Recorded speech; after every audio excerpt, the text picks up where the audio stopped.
Do you like taxes? Parliament does. Parliament just passed the Stamp Act.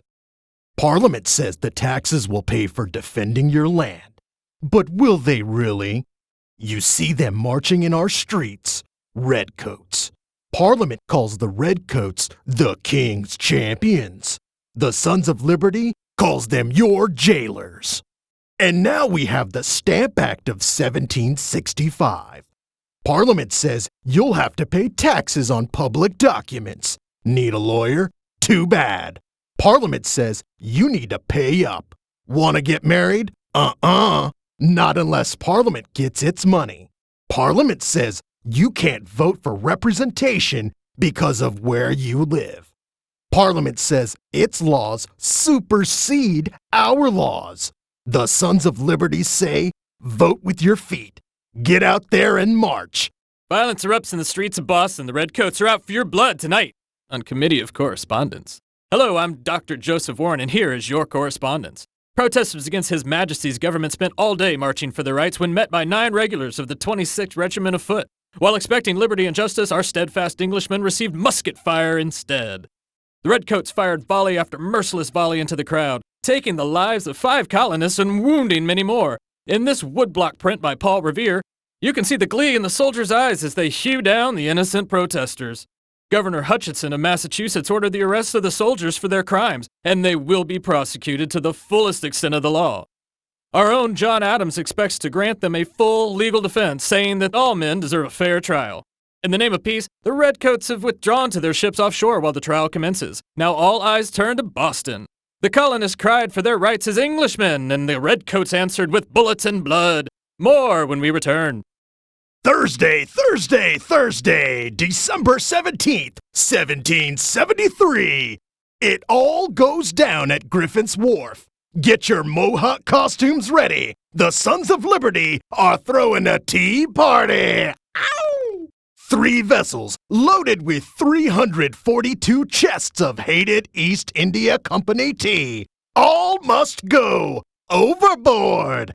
Here's your chance to show Parliament and the trading company just what you think of British tea. And remember, no taxation without representation. Good evening. I'm Lord North, Prime Minister of His Majesty's government, and this message is for the dreadful and tedious Whig rebels who have committed a most unlawful act in hurling 90,000 pounds of His Majesty's tea into the harbour of Boston last December. The Americans have tarred and feathered His Majesty's subjects, plundered merchants of the realm, denied obedience to His Majesty's laws and the authority of his government. We have tried to govern the colonies with leniency and goodwill, and this is the result. Well, no longer. On the morrow, Parliament will pass the following acts. Firstly, the Boston Port Act will close the port of Boston, the site of terrible derision of His Majesty's government, until the damages to the East India Trading Company can be recompensed. Secondly, the charter for the colony of Massachusetts is suspended, and we grant all necessary power to His Majesty's governor to restore order and tame the unruly tide of Yankee provincialism.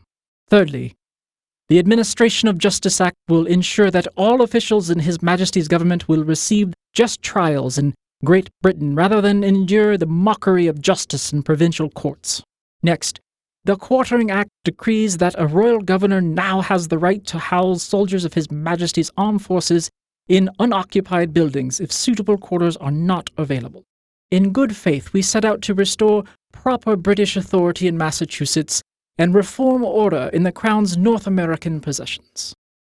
Hello, Dr. Joseph Warren here, joining you today from the steps of Carpenter's Hall in Philadelphia, Pennsylvania, where the delegates from 12 of the North American colonies are meeting to discuss political matters amid growing tensions between the colonies and His Majesty's government. The gentlemen delegates have been in session since September 5th, and I'm told that the meeting now known as the Continental Congress has achieved 2 major accomplishments. The first is a general boycott on all goods imported from Great Britain that will begin December 1st. The delegates believe this boycott will be successful in dropping British imports by as much as 97% over the next year. This measure is meant to ensure Parliament's cooperation in repealing what have become known as the Intolerable Acts. Passed earlier this year, the Intolerable Acts were an attempt by Parliament to limit patriot radicalism in the land known as New England.